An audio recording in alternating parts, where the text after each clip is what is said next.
Hi, it's Alice, and I'm back with a market update for the Victoria Real Estate Board for July 2025. So as always, I'll start with sales.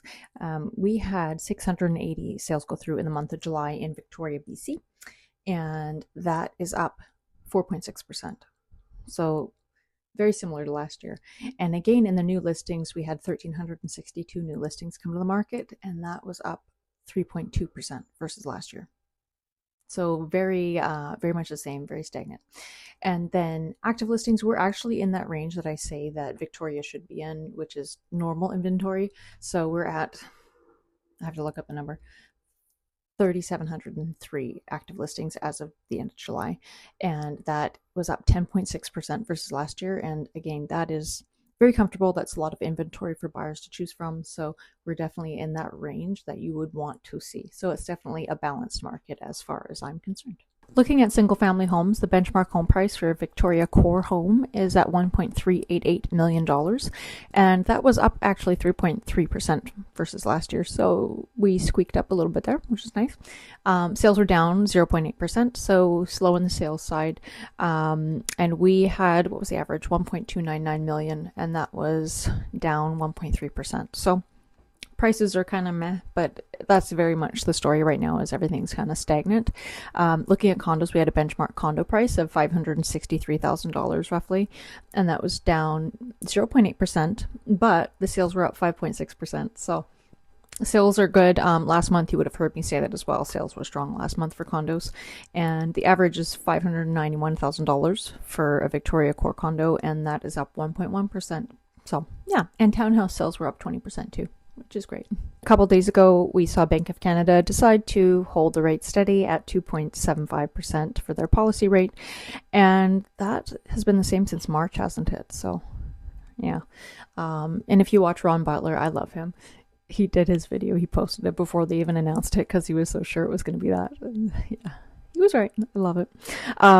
But yeah, so a lot of people who are renewing in 2025, they're looking at possible increases of like 15 to 20% for their mortgage payments for renewals. So it's a little bit too bad they didn't have a decrease there, because I think that would have offered a bit of relief to people.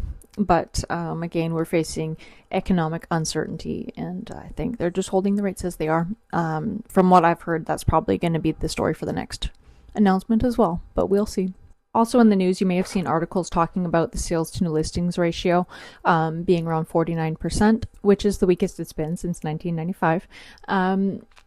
Yeah, so I think the reason that it was cause for concern is because currently it's taken a quick turn. Like, it's the speed at which that ratio has changed, which is sparked interest. So basically, that ratio is the amount of inventory that's coming to the market being eaten up by buyers. So if there's lots and lots of listings coming to the market and not enough buyers, then that ratio changes. So basically what it's saying is there's lots of new listings and very few buyers looking. So again, that's very dependent on where you are, what province, but that's just a Canadian metric that they're watching, and it had a quick change in this past month.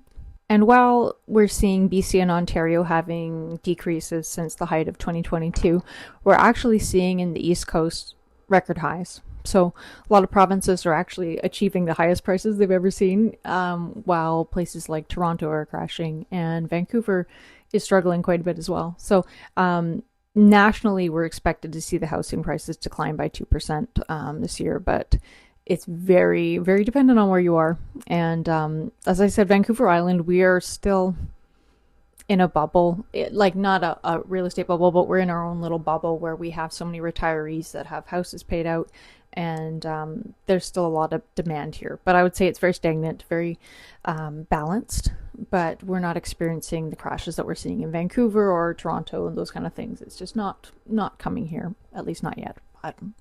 We'll see. So also in local news, there was, I think it was on the 29th of July, there was a group of developers who wrote an open letter to the government and Mark Carney specifically, and they were asking to have the foreign buyer ban lifted because it's been very detrimental to them selling their products, probably condos, I would suspect. And seems like the answer was a hard no from the government. I did see a statement from David Eby, and it was very non-receptive to that.